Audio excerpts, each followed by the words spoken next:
Sex slaves, pedophilia, this is the modern world. Let's enter the buzzsaw. Central Intelligence Agency. It was described by witnesses as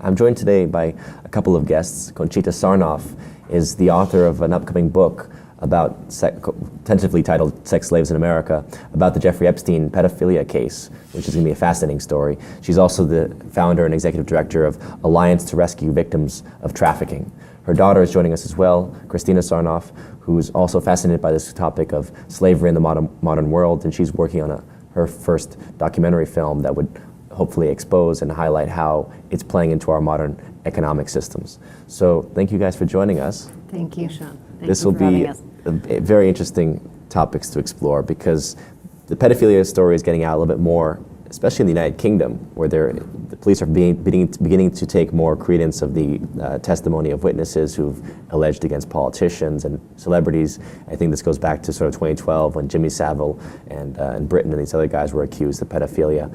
And so the UK, it's becoming a scandal, but in the United States, it's sort of been hushed up. And you've personally experienced that because this billionaire named Jeffrey Epstein basically walked away with less than 2 years after having sexual experiences with young women. So why don't you describe a little bit of that story and how you got into it? Absolutely. Well, thank you, Sean, for having us and having me on the show. You're absolutely right. As you know, Fox just released a show. It was on pedophilia and what's happening in the UK because The Guardian had published an article about Jimmy Savile and all top-level officials and how it's been hushed for so many years. So how does that translate to the United States? And why is it that the topic of pedophilia is such a closed conversation? Mm-hmm. And clearly, one of the reasons is because you have pedophilia at such high levels of government, at the highest echelons of government. You have a group of men who clearly partake in this, and they have now called, or they are trying to categorize pedophilia as a sexual orientation, which I think is quite shocking. That we in the United States, and I would like to know who in fact is behind the research, who in fact is behind the study that would categorize pedophilia as a sexual orientation. And I think the idea being that it may not be accepted right now, but if they can continue to push this idea across and start to teach it in 20 or 30 years' time, absolutely, it might become acceptable for mass culture. Absolutely. I think that agenda. Absolutely, I agree. And well, as pedophilia was actually not the reason why I began my study and investigation into human trafficking. The reason I began that investigation was because I met a woman, Deborah Sigmund, back in 2006 in Washington, who ran a foundation called Innocence at Risk. And the purpose of that foundation is to raise awareness of human trafficking. Simultaneously, I was working in Mexico. And the foreign minister of Mexico said to me something that stuck and reverberated for months. And he said to me, you know, you Americans are a bunch of hypocrites. You buy our drugs, you sell us your weapons, and now you're stealing our children.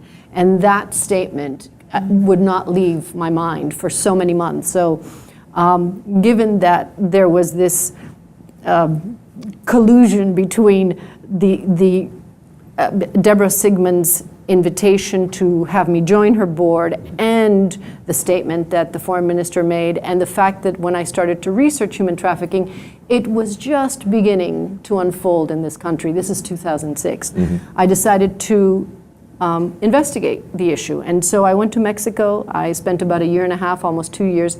And during that investigation, I find that at that time, the biggest human trafficking case was a 2006 case where a local trafficking family had trafficked dozens of girls. I don't know the number exactly, but they had been trafficked from a small town in Mexico called San Miguel de Tenancingo, which today happens to be one of the principal cities still in Mexico that traffics children into the United States. Mm-hmm. Nobody knows why that particular city has become such an important source city, but it is.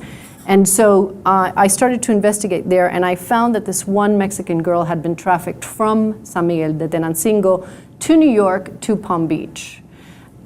During that investigation, I find the Jeffrey Epstein case. Well, the Jeffrey Epstein case, of course, takes me into a whole different direction, because not only are we now talking about a man who is a very wealthy American man. He is a hedge fund manager. He, at the time, was a well-known Wall Street financier, worth allegedly $2 billion. And his case, when I started to investigate, had over 24 kids that had reported to the police sexual abuse by him and by a number of procurers, none of whom have been indicted to this day. So when I started that investigation, I realized, this man allegedly trafficked not only children from the United States, he also trafficked foreign-born girls. Mm-hmm. And some of these children were trafficked to foreign countries, such as this one girl, Virginia Louise Roberts, who has been in the news since December 2014, when Josh Gerstein from Politico.com revealed in an article, in a blog, that one of the attorneys who advised, guided Epstein throughout his case was also allegedly implicated. His name is Alan Dershowitz. Mm-hmm. And so Gerstein posted this blog, and since then there has been a media frenzy over who's been involved in the case and why has there been that cover-up. The specifics are clear. Epstein was arrested in 2005. He actually was not arrested. He handed himself in. Over 24 girls testified against Mr. Jeffrey Epstein. And since then, there have been a slew of names, including former President Bill Clinton, who would be an excellent material witness in the case, and Alan Dershowitz. Former Governor Bill Richmond was also implicated. David Copperfield was implicated in the case. He's mentioned in one of the transcripts that Virginia Louise Roberts gives two attorneys in Florida, Brad Edwards and Jack Scarola. And so here is a number of politicians, of prime ministers, and a British royal. Prince Andrew. Correct. And according to this one victim, Virginia Louise Roberts, she was forced or coerced to have sexual relations with Prince Andrew in the UK. Mm-hmm. Number one, why hasn't this case had more exposure? Two, why wasn't Mr. Epstein prosecuted under the federal law Trafficking Victims Protection Act? Big question. Florida enacted TVPA in the year 2000. Mm-hmm. The law was there. That's what the law is there for. Under that law, every trafficker is prosecuted, gets minimum mandatory of 20 years. Right. Mr. Epstein was prosecuted under 2 counts of solicitation of prostitution with a minor, and he got only 18 months. Right. I think you answered the question when you said, why hasn't it received more exposure? It's quite embarrassing to have former presidents and politicians and a royal family member implicated in having sex with minors. And when we talk about minors, what age are we talking here? 14. Well, in one of the depositions, allegedly there were 2 12-year-old girls brought over to Mr. Epstein at his private island in the USVI, United States Virgin Islands. So for one of his birthdays, according to one of the victims, there were 2 little girls brought over from France, and each child was 12. Wow. And the point being that the authorities are simply not taking these testimonies seriously to actually further the prosecution? I can't answer for the authorities. The only thing that I can answer is that based on the court files and the interviews with victims and law enforcement and prosecutors and attorneys that I have personally had, I know that there is not one person, including the former prosecutor who prosecuted Epstein, who believes that he had he was given the kind of sentence that he deserved. I see. And that, to me, is proof that something went wrong. There are many details in the case that I will prove in my book. That's why I've wanted to write this book.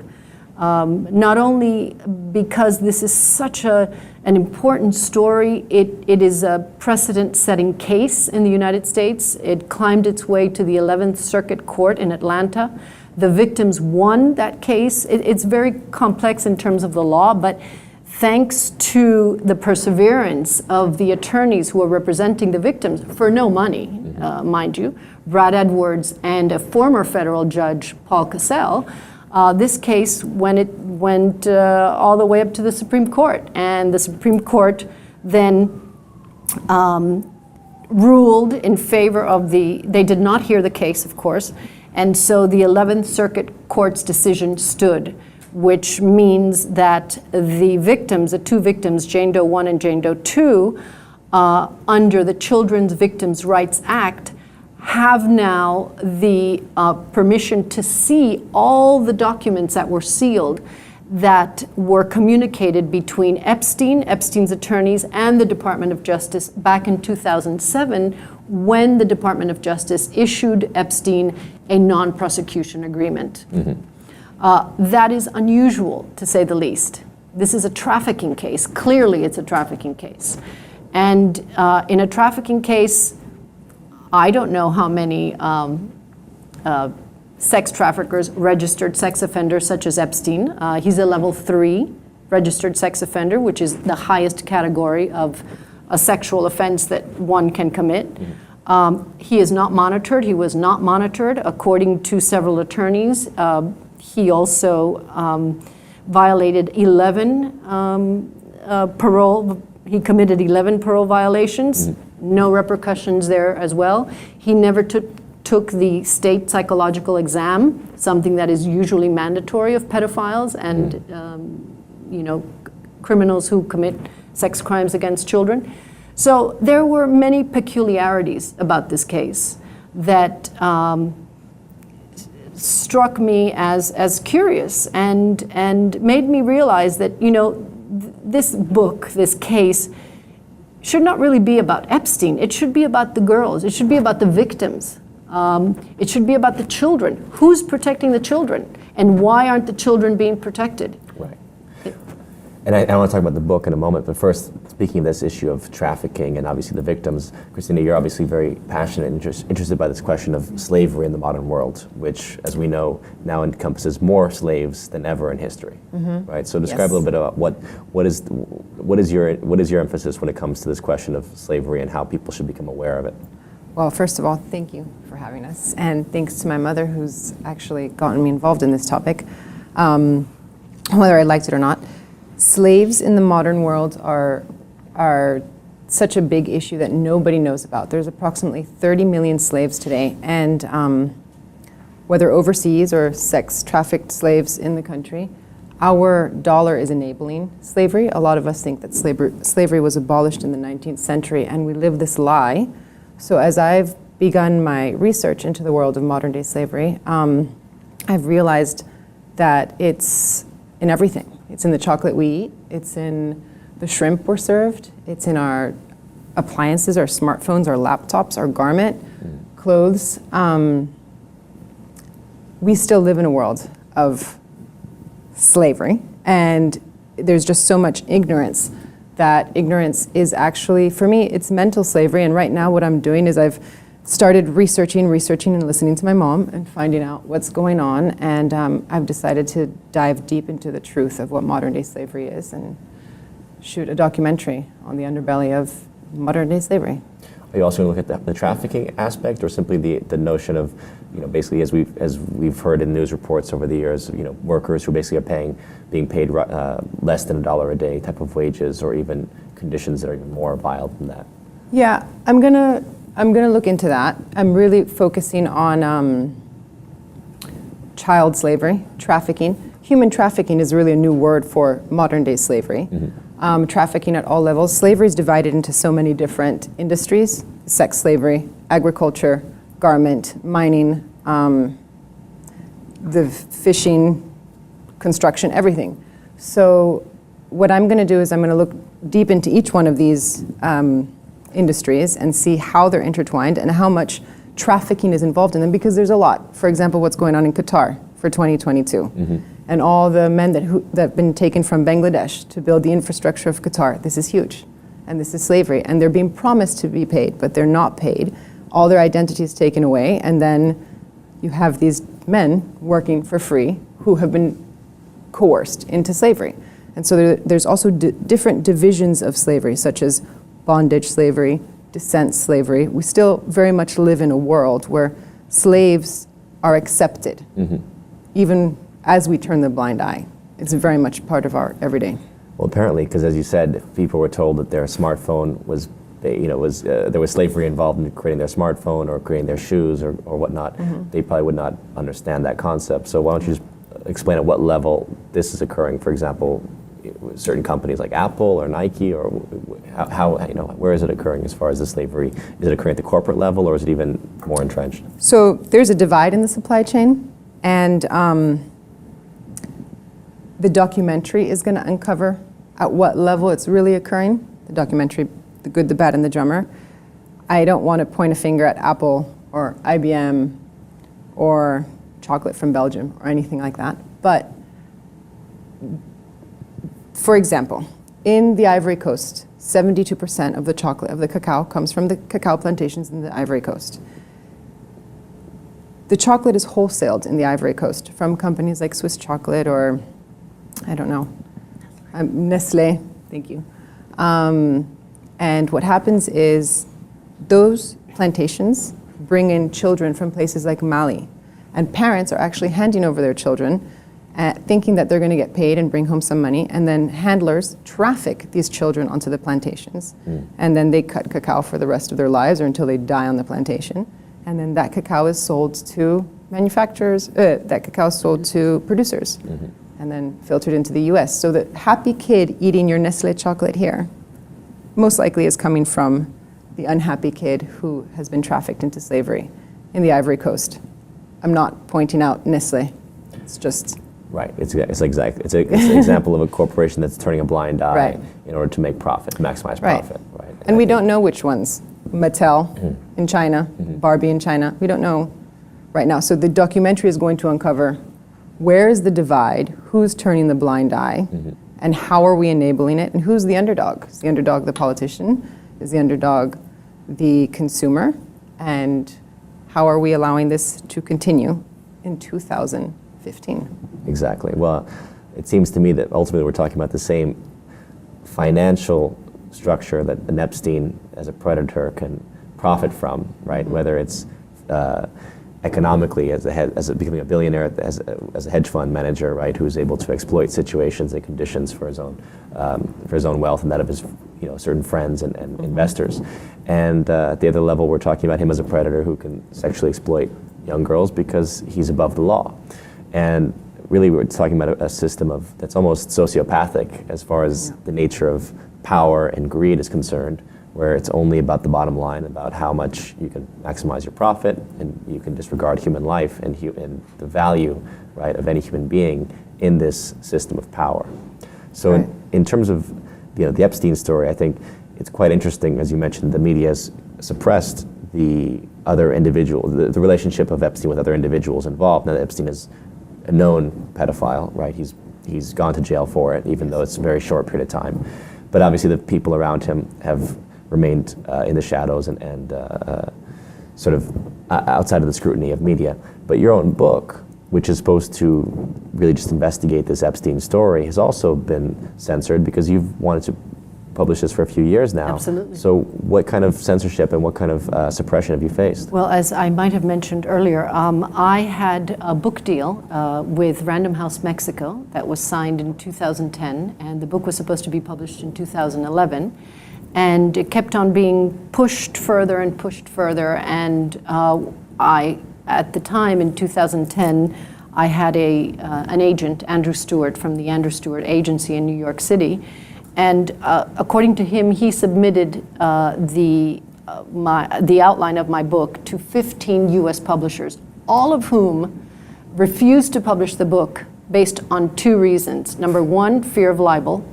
Number two, fear of Clinton presidency. I mean, clearly that tells you that there is some sort of wall where if you are going to uncover a truth, that wall immediately rises, and it does not allow an author such as myself. I'm an unknown author. I have never published a book before. I'm not a well-known journalist either. I started in my journalistic career rather late in the day, and so it makes me question. Well, what about First Amendment? What about the truth? That doesn't count. That doesn't matter when it comes to corporate power and the corporations that are publishing it, right? Absolutely, and then more important than that is, if a case such as this is based on depositions, based on interviews with victims and attorneys and prosecutors, and specifically the former prosecutor who prosecuted the Epstein case, he came forward and he gave Tina Brown, my publisher, back in 2011, a letter stating specifically why he felt that Epstein was able to get such a, quote, sweetheart deal. And one of the words that he uses in his letter is bamboozled. He, as a prosecutor, felt, quote, bamboozled into giving Epstein this sweetheart deal. That should tell you a great deal about... But bamboozled by whom? Who else? You will know that in my book. Let's just talk a little bit about the Clinton relationship to Epstein, because Yes. it would seem that obviously they were friends. They Yes. were known to go on vacation together, right? Well, I don't know about vacation. This is what I've uncovered. What I've uncovered is that President Clinton has flown on Epstein's private jet many times throughout a number of years. It wasn't one time when he went, as the whole world knows, with Chris Tucker and Kevin Spacey. That was the time that it became public that Mr. Clinton knew Mr. Epstein. And actually, I think that was the first time that Mr. Epstein actually became a known figure within the New York New York society. Well, it's interesting you mentioned Chris Tucker and Kevin Spacey, because Chris Tucker has been revealed as potential as a pedophile as well. Actually, there's been allegations now about his pedophilia. Right. Well, but I haven't investigated Chris Tucker, so I can't form an opinion on Chris Tucker. But I have investigated Epstein and many of those people implicated in the case. So, according to the documents, former President Clinton went to his island. According to one of the victims, she saw two girls at the island with President Clinton. This is all according to documents that I'm sure every attorney who's representing Epstein has these documents. And according to certain attorneys and the complaint, they clearly had a relationship. One of the alleged procurers, her name is Ghislaine Maxwell, she also allegedly, because she has not been indicted, she procured underage girls for Epstein. And she is friendly, I don't know how friendly, but very friendly enough where she was invited to Chelsea Clinton's wedding. And she attends the Clinton Global Initiative. And I understand that Mr. Epstein had paid for the membership for Ghislaine Maxwell to attend the Clinton Global Initiative. So you ask yourself, well, if Ghislaine Maxwell, who was the alleged girlfriend / procurer employee of Epstein for a number of years, is procuring underage girls for Epstein, and also friendly with Clinton, and invited to Chelsea's wedding, such an intimate affair where not even our President Obama, didn't even attend Chelsea Clinton's wedding. So what is Ghislaine Maxwell doing at that wedding? Friend of the family. And, that to me raised an enormous red flag. Another enormous red flag was raised by the number of politicians that Epstein donated. Epstein is a very generous donor. He's a very generous donor to the Democratic Party. He has donated to the Clintons. As a matter of fact, it's come out in several blogs and posts online and on print that he donated over $3.5 million to the Clintons. And according to one report, he donated $50,000 to Hillary Clinton in 2006. This was after his indictment. Really? Yes. Why did she not return it? That's just a question. I mean, I like to ask questions because I think when you're dealing at that level and you have, certainly Mrs. Clinton has a tremendous trajectory in politics. She was First Lady, she was Senator, she was Secretary of State, a formidable woman, I think, in my eyes. So why would she allow, why would she take his money? Why would former President Clinton accept his donations? Right. And has Clinton said anything publicly about the Epstein case or his friendship? No, I think in one report a while ago he mentioned that, they were friends, full stop. And I know that I contacted his assistant years ago when I started the investigation in 2010. I, of course, could not speak to former President Clinton, but she said he had no comment. I know Ken Starr was also involved with the Epstein case. Yes, indeed he was. Kenneth Starr was hired after the original indictment was given to Epstein, which I believe he was going to be given 10 years with the original indictment. Epstein clearly was unhappy with that indictment, so he hired Kenneth Starr and Jay Lefkowitz, and Kenneth Starr was the one who who negotiated with DOJ in Washington a new deal, meaning the deal that ended up as the non-prosecution agreement of 2007, right, which gave him an 18 months, of which he served only 13 months in a county jail, right, in a private building on a work release program. Makes you question the relationship of Ken Starr going back to the days of prosecuting Clinton over the Monica-Lewinsky affair. What was he thinking, right? And by the way, why was he hired? That's another question that I answer in the book that you will read about. That why Ken Starr was hired? And did it have anything to do with the relationship to Clinton? Well, you will read that in the book. There has to be some surprises in the book. I'm sure there'll be quite a few. So at the end of the day, you were basically turned down by all these publishers. Yes. And then again, now in 2015, I was approached by two agents, and one of my agents, Alfred Regnery, is a former Department of Justice official, and he was the head of the juvenile division. So he clearly understands not only the Trafficking Victims Protection Act, which is really the message behind the book. Sean, if Epstein had been prosecuted under TVPA, none of this would have happened. Mr. Dershowitz would never have been implicated. Certainly, former President Clinton would never have been implicated. Ghislaine Maxwell would not have been implicated. I mean, none of the people who have been exposed, revealed as a result of the secrecy of this case, would be in the limelight today. He would be serving possibly 20 years in a federal prison for committing crimes against children. Right. So the bottom line is, why wasn't TVPA, why wasn't Mr. Epstein prosecuted under TVPA? That would implicate that the act itself is crooked, because you would want the exposure of his potential cohorts in this activity, right? Or anyone who's complicit with? Yes, you do. Absolutely. I agree with that. You absolutely want, but then you have to think about it. If he had indeed been, prosecuted under TVPA, it means that the system would have worked.